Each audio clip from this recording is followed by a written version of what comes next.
Hi friends, சாஸ்திரமும் சமையலும் நம்ம சேனலில் ஃபஸ்ட் டைமாக பார்க்குறதா இருந்தால் சப்ஸ்கிரைப் பண்ணிட்டு பாருங்கள். கொள்ளு பருப்பு சூப்பு தாங்க நம்ம செஞ்சுக்க போகிறோம். கொள்ளை வந்து நல்லா வறுத்துட்டு அதை வந்து நல்லா பவுட்ரு மாதிரி அரைச்சி வச்சுக்கிட்டு வெங்காயம், தக்காளி, பூண்டு, மல்லித்தலை எல்லாம் போட்டு மிக்சியில் போட்டு அரைச்சி தனியாக பேஸ்ட் வச்சுக்கிட்டு நம்ம இந்த மாதிரி காலையில் வந்து நம்ம டீ காஃபி எடுத்துக்கிறதுக்கு பதிலாக நம்ம இப்படி வந்து நம்ம காலையில் வந்து சூப்பு மாதிரி நம்ம கொஞ்சம் சிரமம் பார்க்காம எடுத்துக்கிட்டோம் அப்படின்னா நம்ம ஹெல்த்தியாக வாழலாங்க. இது வந்து நான் டெய்லியுமே வந்து இந்த சூப்பு பவுடர் படி நான் அரைச்சி வச்சுக்குவேன். இதுலேயே உங்களுக்கு வேணும்னாக்கா நீங்கள் வந்து ஒருத்தருக்கு ஒரு ஸ்பூனுங்கிற மாதிரி நான் அரைச்சி வச்சுக்குவேன்.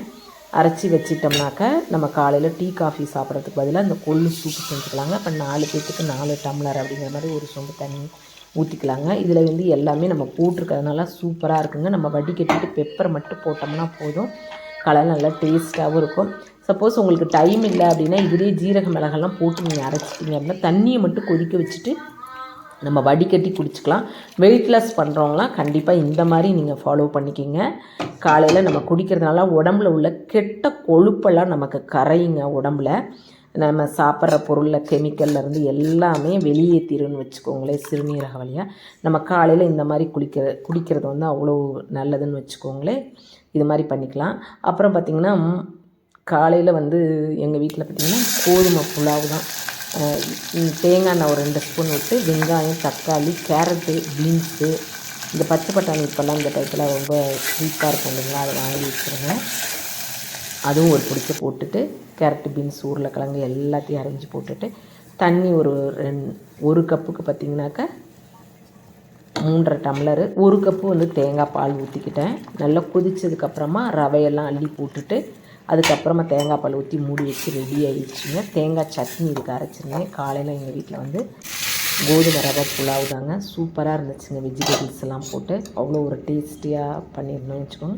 நீங்கள் இந்த மாதிரியும் டிஃபன் வந்து செஞ்சு பாருங்கள். ரவை வந்து நமக்கு வேண்டாம்னு சொல்ல மாட்டாங்க. மதியம் சாதம் செஞ்சுட்டு வேஸ்ட் ஆகிடுச்சுன்னு விட்டுறாதீங்க. அதை வந்து ஈவினிங் ஸ்நாக்ஸை குழந்தைங்களுக்கு கொடுக்கலாம். இதை 1 கப்பு சாதம் இருக்குது அப்படின்னா இதை நல்லா கரகரப்பாக அரைச்சிக்கோங்க. அதோட 2 உருளைக்கிழங்கு, கேரட், பீன்ஸ் இருந்தால் போட்டுக்கோங்க. பிரெட் கம்ஸ் இருந்ததுன்னா போட்டுக்கோங்க. போட்டுட்டு நல்லா பெசரிட்டு இதில் வந்து கரம் மசாலா, சில்லி பவுட்ரு, சாட் மசாலா, இந்த ட்ரை மேங்கோ பவுட்ரு இதெல்லாம் போட்டு நல்லா பெசரிக்கிங்க. மஞ்சத்தூள், மல்லித்தலை எல்லாம் இருந்தால் போட்டுக்கோங்க. நல்லா பெசஞ்சிட்டு நம்ம வந்து இதை வந்து ஒரு கட்லட் மாதிரி செஞ்சுக்கலாம். செஞ்சு ஈவினிங் வந்து குழந்தைங்களுக்கு ஸ்நாக்ஸ் மாதிரி செஞ்சு கொடுக்கலாம். நம்ம கட்லெட்லாம் கடையில் வாங்கணும்னு பார்த்திங்கன்னா காலையிலேயே செஞ்சு வச்சுருவாங்க. செஞ்சு வச்சுட்டு அதை ஈவினிங் தான் நம்ம குழந்தைங்களுக்கு கொடுக்குற மாதிரி இருக்கும். அப்படி தான் கடையில் ரெடி பண்ணியிருப்பாங்க. நம்ம ஃப்ரெஷ்ஷாக இது வீட்லேயே 2 பொட்டோட்டோ இருந்தால் ஹைஜீனிக்காக வீட்லேயே நம்ம செஞ்சுக்கலாங்க. அதுவும் நமக்கு வந்து ரொம்ப சீப் அண்ட் பெஸ்ட்டாக இருக்கும். இந்த மெத்தடில் ஈஸியாக ஒரு 15 நிமிஷத்தில் நீங்கள் செஞ்சிடலாம். எண்ணெய் இருந்தால் எண்ணெயில் நீங்கள் தட்டி போடுங்க. இல்லை அப்படின்னா நீங்கள் தோசைக்கல்லே போடலாம். ஏற்கனவே நான் ஆல்ரெடி வந்து கட்லெட் வீடியோ போட்டிருக்கிறேன். இது ரைஸ் வச்சு நம்ம போடலை அப்படிங்கிறதுக்காக நான் உங்களுக்கு போட்டு காமிச்சிருக்கேன். சிறுதானிய ரைஸ் இருந்தாலும் நீங்கள் அதோடு நீங்கள் வச்சு கூட செய்யலாம். நல்லா சூப்பராக இருக்கும். கொஞ்சமாக கோதுமை மாவு 2 ஸ்பூன் போட்டு தண்ணி ஊற்றி கலக்கிட்டு அதில் டிக் பண்ணி உள்ளே விட்டுட்டு அதுக்கப்புறம் பிரெட் கிரம்ஸ் இருந்ததுன்னா தடவிட்டு நீங்கள் வச்சு ரெடி பண்ணி நீங்கள் எண்ணெயில் பொரித்து கூட எடுத்துக்கலாம்.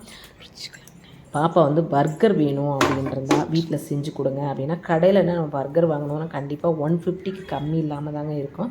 பர்கர்லாம் நம்ம வாங்கினோம் அப்படின்னா நம்ம வீட்லேயே ரொம்ப சிம்பிளாக பசங்கள்லாம் இருந்ததுன்னா செஞ்சு கொடுத்துர்லாங்க. கட்லெட் செய்கிறப்ப பர்கர் 2 ப்ரெட்டு வாங்கினாக்கா நம்ம வெண்ணெயும் தடவிக்கலாம். இல்லைனாக்கா க்ரீம்லாம் இருந்தது அப்படின்னா ஒயிட் சாஸ் கூட நம்ம வீட்டிலே ரெடி பண்ணி கூட நம்ம குழந்தைங்களுக்கு கொடுக்கலாங்க. பர்கர் வீட்லேயே கட்லெட் ரெடி பண்ணோம்னா செஞ்சு கொடுத்துடலாம்.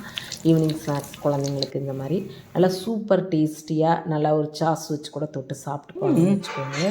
இது அடுத்த நாளும் நீங்கள் ஃப்ரிட்ஜில் வந்து அந்த ரெடி பண்ண பேக்கை வச்சுருந்தீங்கன்னா காலையில் குழந்தைங்களுக்கு செஞ்சு கொடுத்துடலாம்.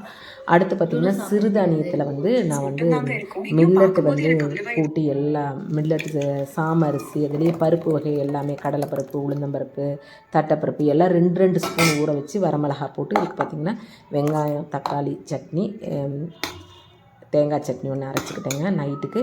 இதில் தாளிப்பு கொடுத்து நான் வந்து நைட்டுக்கு டின்னருக்கு வந்து பார்த்திங்கனாக்கா சாமரிசியில் எல்லாம் மிக்ஸ் பண்ண பருப்பு தோசை ஊற்றிக்கிட்டேங்க. நல்லா சூப்பராக இருந்துச்சுங்க. இதே மாதிரி நீங்கள் மெத்தடில் செஞ்சு பாருங்கள். நம்ம சேனல் பிடிச்சிருந்தா லைக் ஒன்று கொடுத்துக்கோங்க. நம் 3 வகையான இதை நான் உங்களுக்கு கொடுத்துருக்கேன். தேங்க்யூ.